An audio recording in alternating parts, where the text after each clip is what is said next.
নমস্কার। আপনার জন্ম যদি 2 তারিখ, 11 তারিখ, 20 তারিখ বা 29 তারিখ আছেন, তাহলে রিপ্রেজেন্ট করে চন্দ্র, মানে 2 নম্বরে রিপ্রেজেন্ট করে, তার মালিক হলো চন্দ্র। তাহলে আপনারা যদি চন্দ্র স্বভাবের আছেন, মানে আপনারা প্রচণ্ড দেখতে সুন্দর আছেন, লাজুক আছেন এবং অ্যাট্রাকটিভ আছেন। আপনারা যাদের সাথে বন্ধুতা করেন তাদের সাথে খুব ভালোভাবে মিক্স আপ হয়ে যান।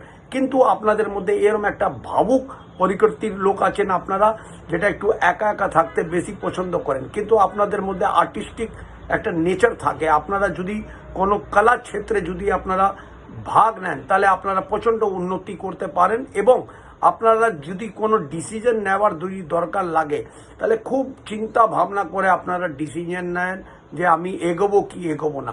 এবং তার সাথে সাথে যদি আপনারা নিজের মনকে স্ট্রং করে নেন, তাহলে আপনারা প্রচণ্ড জীবনে উন্নতি করতে পারেন। তার জন্য আপনারা সর্বদা খেয়াল রাখবেন, কাঁচা দুধের টিপ নিজের কপালে লাগাবেন, তাহলে জীবনে প্রচণ্ড উন্নতি করবেন।